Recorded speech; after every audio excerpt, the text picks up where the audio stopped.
All right. Greetings and welcome to episode 20 of One Bottle Each.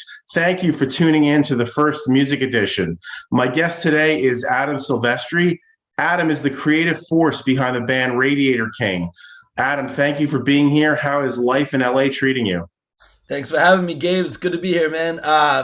Life in LA is treating me pretty well. I gotta say, I miss my friends and I miss a lot about New York. But if you're gonna go away to a place, this is a good place to go away to. Cool. So the last year has been crazy for all of us, of course. Musicians are among, one of the hardest hit groups by the pandemic. Just completely stopped your ability to tour. How'd you pivot? Did it make you more creative? What effect did it have on you in term positive or negative or otherwise? Well, I mean, overall, I have to say it was negative, but you have to adapt, and you sort of gotta look at things on a large scale, and just you there's a lot of things that as a musician and in general people were powerless against with this whole thing, and so I really tried to step back and be like, all right, what can I do now? Touring wasn't gonna happen, and that was really hard because that was a big thing that I've done with my life every year for a long time now, and sort of an identifying element of my life. But that wasn't going to be a possibility. So it was about, all right, what are the things that can be done now? And so I did a lot of writing. I used that time to really hone in some of the skills that I wanted to get better at.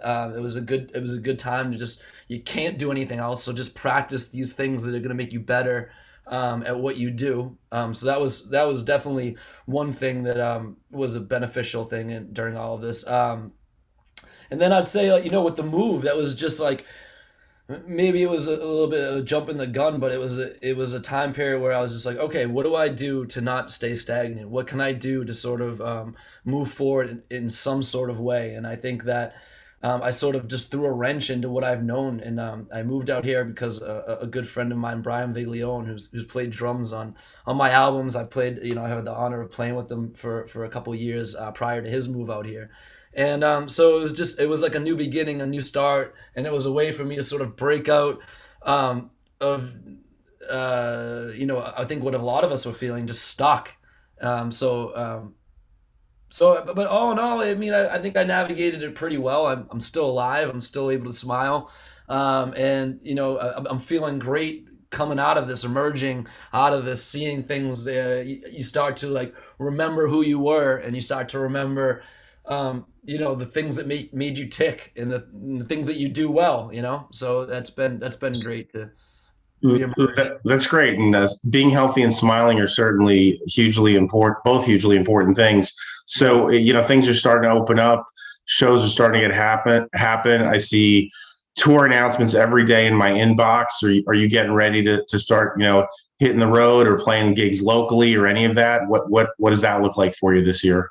So I'm dying to, but I think it's a little soon for me to start doing that. There's a lot of planning that goes into a tour, and basically where I'm at right now is I've just formed a new lineup out here on the West Coast, and so we've been working hard to do this past live stream at a studio here called East West Studios, and that went great. That was like what, last week or a week and a half ago or something like that.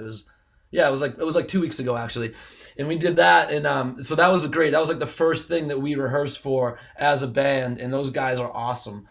So we did that, and now it's sort of looking, what do we do next? And so obviously I want to do a East Coast tour for my album Unborn Ghosts. So that's definitely on the docket. But before I do that, because of the finances that go into booking a tour and executing that, I have to make sure that things aren't going to get reversed. If I book these venues on the East Coast, if a couple of them end up, a couple of the states end up reversing some of their orders because of who knows what, and I'm out 3 shows, and that could screw up the whole thing. So I really have to like make sure that before I do this, that that everything is going to be open for Yeah, people. yeah, man. I hear your wait and see approach. And the album you'll be touring for is this one right here. That's it. Like I Yeah. said, Unborn Ghosts came out last year, right? Midst of the pandemic.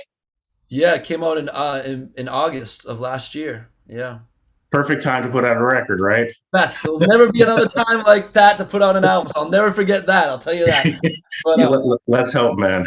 it was kind of like it was a hard decision whether to release it during that time period. And I can honestly tell you that the plan was to release it. I had gone on a 3 month long tour leading up to the pandemic, and the idea was that that would be the tour for the album. But anyone who's a musician who's an independent musician will tell you that it's really hard to get all your ducks in order to release something on a certain date, especially when you have a tour booked, and to get everything to line up so you're ready on that date for the release. It doesn't always work out as planned. You have to have vinyl ready. You have to have all the tour dates ready. It's just too much sometimes, and what you don't want to do is rush it and not have it be adequate, the product be adequate. So Well, you're wearing a lot of hats when you're an independent musician. You're basically wearing every hat, right? right, and yeah, and I'd tell you this: you're wearing a lot of hats, and you don't look good in all those hats that you're wearing. Maybe you look good at one. And so I'm not very good at some of the things that you're. Some of them don't fit. Some of them don't fit, huh? No, some of them don't fit, but you rip it over your head anyways because there's no one else that's gonna do it for you. But Yeah. so the plan was to release the album and then hit the road. But like I said, it wasn't ready. So I went on tour, came back. The pandemic happened, and then it was just like, well, I want to move on in life. I don't want to sit on this. Like people need music now more than ever. I made the album so people could hear it, and I was proud of it. So the indecision was like, yeah, it's probably a terrible time to release an album, but I'm not gonna start writing and releasing the new music until I can get this one out of my system and out into the world. So Yeah, there you go. a great sounding record. Thanks, man. Great lyrics and atmosphere on it. It just you've got all sorts of sounds there, and characters in it. Where do you get your songwriting inspiration from? Is it from things you experience and observe, or is it from stuff you just make up in your imagination, or is it all of those things? I mean, it comes from a lot of different places. I'll tell you that. One thing I really try to do is it's sort of like I kind of can relate it to. I played baseball a lot in my life, and when you were younger, and you would do these training exercises. Like one would be like you hit a ball off a tee, and you do that over and over again, repetitively, like 50 times, right? And then you'll do like another drill, and you do these things. So when you get up to the plate, your hand-eye coordination, you train that part so you can shut off your brain not to think, and your hand-eye coordination will take over, or your subconscious sort of takes over. And for me, writing's like a very similar thing. Like when I'm really in a mode of writing, I mean, I write all the time, but there's certain time periods where I have like I'm like, all right, this week I don't have much going on. I'm not playing shows, or I don't have much to do other than write. So I'm like, all right, and you sort of like train for it. And in those periods, I'll read a lot. I'll write a lot every day. Just do sort of prompts, like whether it's describing the next door neighbor's living room. Well, that sounds kind of creepy, but it's like picking something. I'm just looking around, describing the wall colors and the texture of the wall, and it just gets those faculties, exercises those faculties. And then when you sit down and you come up with a riff or something, you kind of let your subconscious take over, and you just sniff it out, really. And it really happens in so many different ways. Sometimes you're humming along to like a tune, trying to find a melody, because that's where I always start. Well, mostly, not all the time, but most of the time, I start with trying to dig out what the melody is. That's I'm playing these chords. What's going on with the melody? What is there to latch on to? And then you start to develop around it. What maybe it should be about. And sometimes it takes a little time. Sometimes you start writing a song, you're like, I don't think that's what it's supposed to be. That doesn't sit well. It's like it's not right. And then maybe you'll try some more lyrics, and then maybe you find like one phrase, and you're like, oh wow, that was good. Well, maybe you're singing the melody of sometimes you sing just gibberish, and all of a sudden you stumble upon a line that you keep on saying that worked with the melody. And you're like, what does that mean? I don't know. It's like, and I sort of think of it as being, you don't want to question it too much because it's something sort of that's like the magic of songwriting. It's something in you that you've seen that's sort of like filed in the back of your brain, or whatever, and it sort of comes to the surface without you forcing it or being too cerebral. and you kind of go with it, like, that's an interesting line. I follow that. So So that's sort of like that line that you latch onto that fits comfortably is sort of is it kind of the seed that then blossoms into the rest of the lyrics, maybe? I think so. Yeah, I'd say by and large, generally speaking. I mean, it happens in other ways, but some songs it seems like I've been sitting on for years because that's never come to me. You know what I mean? You can't force lyrics. I mean, you can sit down and work on them for 8 hours a day, but you can't like pretend that they fit when you know that they don't. I mean, that's just one thing that you can't do because then you're gonna have a pretty Well, yeah. I mean, you're willing to wear a hat that looks goofy on you, like you said a couple of minutes ago, but you don't want your song to wear goofy lyrics, right? right, yeah.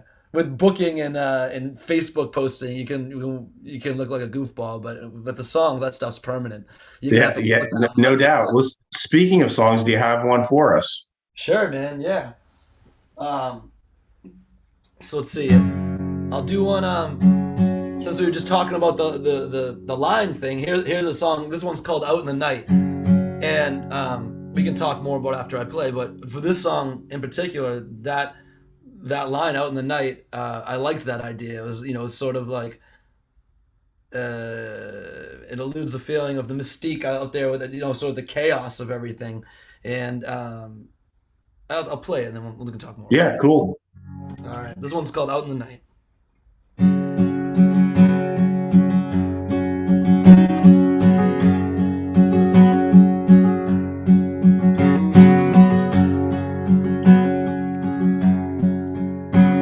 It was late in the evening, and I couldn't sleep.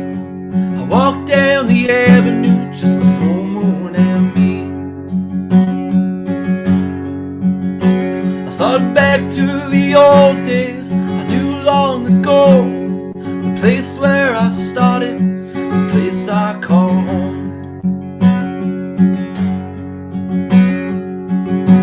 They all sail so far away from me now. I wish I could paddle back to them all somehow. I just laid in the gravel, overcome by the chaos in the night. She said, boy, where you headed? I'll be damned if I know. She smiled like a princess, I didn't want her to go. Yeah, we stood at the station to part there that day. She said, wherever you're headed, don't lose yourself along the way. I never knew quite how to say goodbye. What words can conclude what we shared over so much time?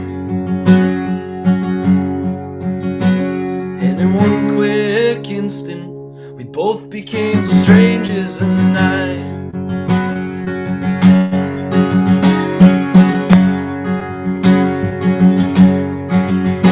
Well, I lay with my lovers, fought against my foes, walked with the traveler who knows not where to go.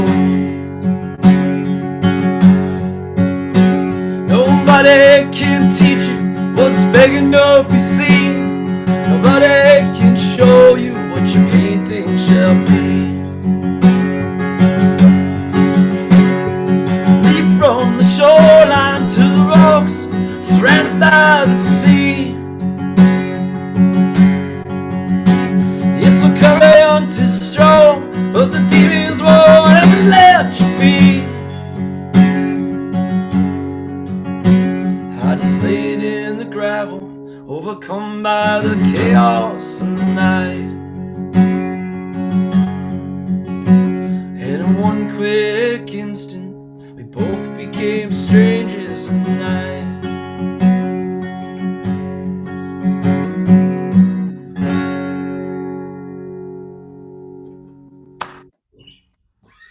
Terrific. Thank you. So that song is on the vinyl, which is what I have, next to me here. Yeah. It's the first song on side B.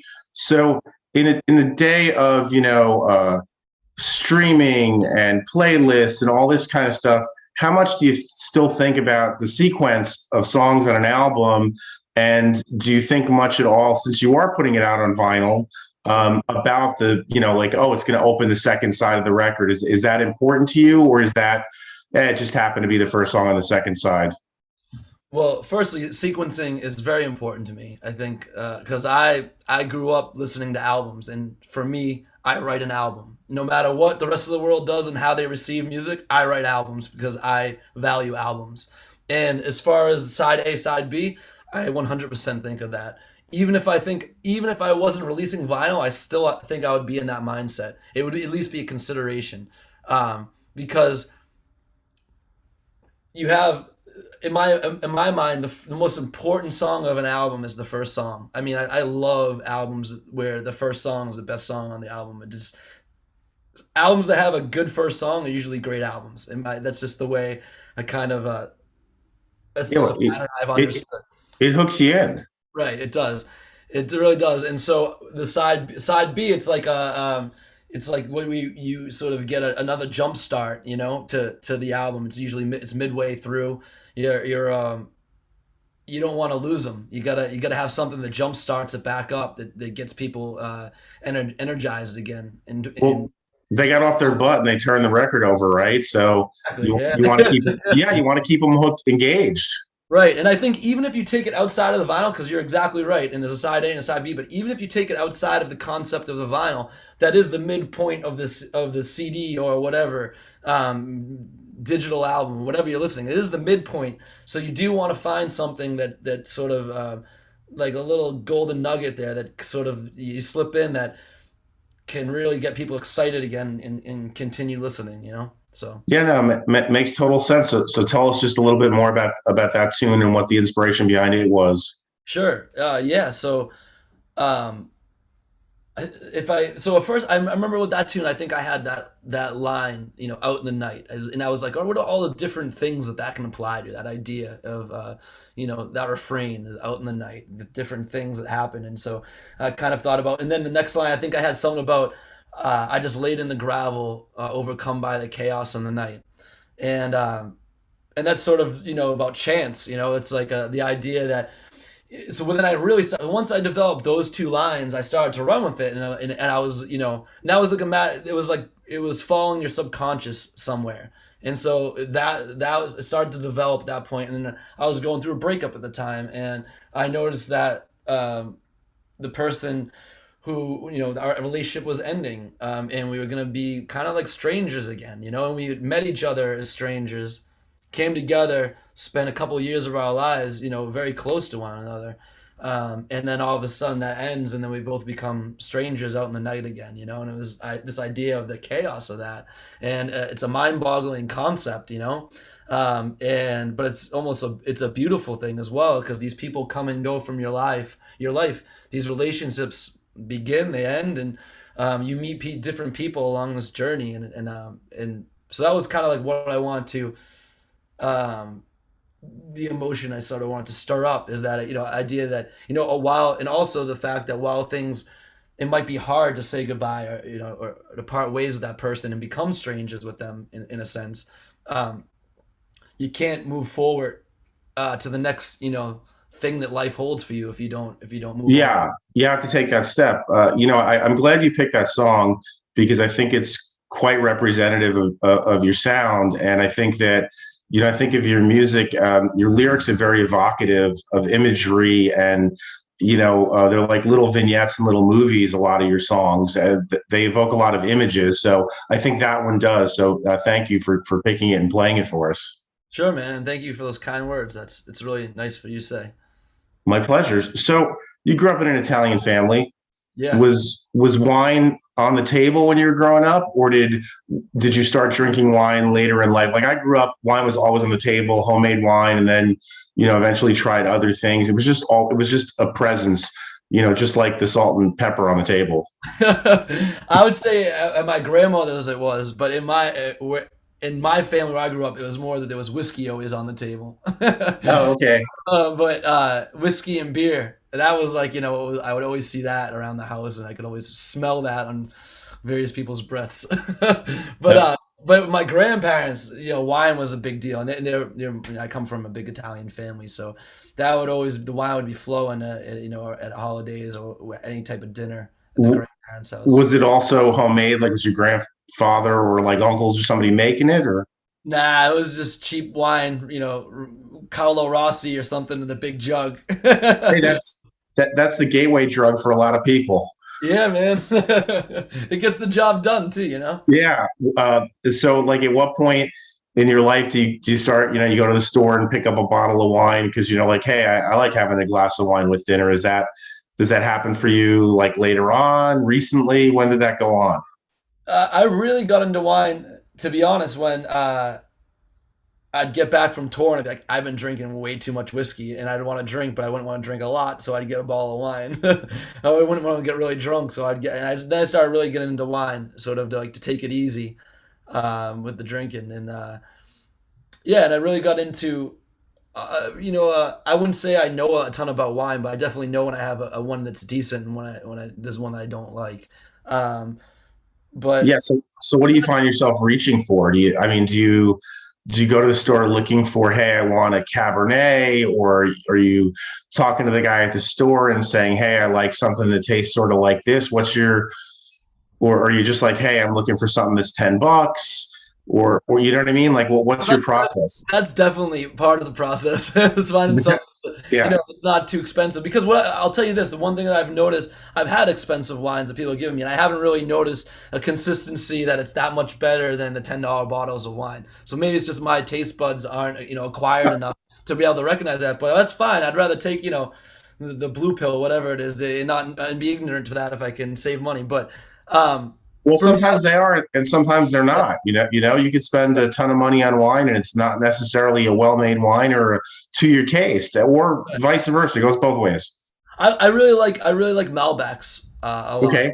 as far as red wine goes. Um, I like Cabernet. I like red blends a lot now. I found was it 12 Hands? They have like a red blend that I really like. Is that Oh, what cool. on it?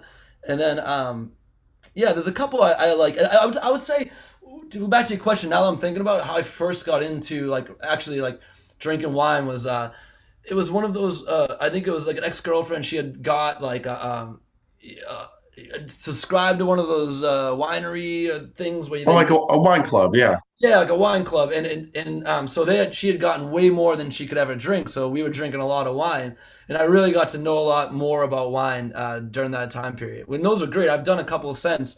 Where you pick out the different wines and you get them sent to you, especially during the virus here, the pandemic. That was really Yeah. cool to have Yeah. that. I mean, that's the best way to learn about wine is to just try more and more stuff. So it sounds like you largely drink red wine.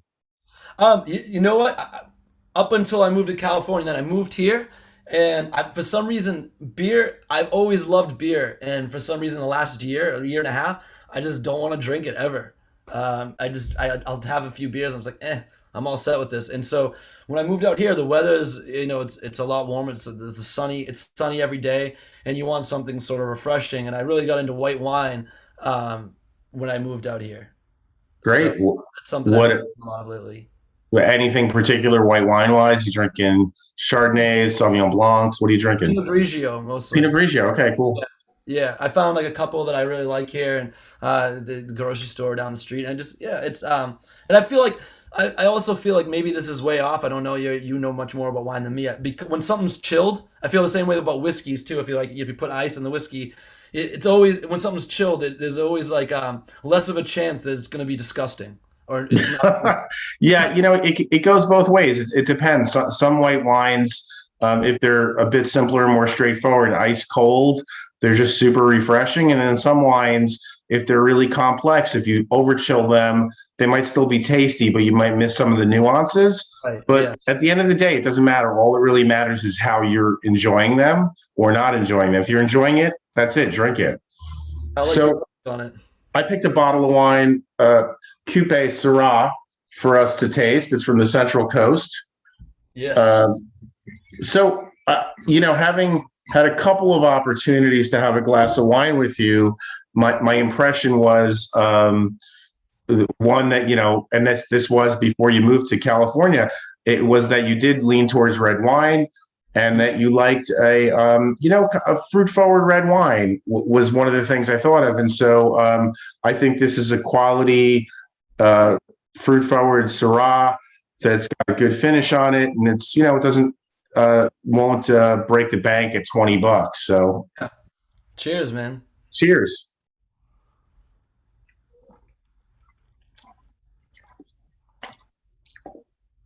Yeah. So what I've also, and this is a 2018, what I found with this wine is it really opens up with some air.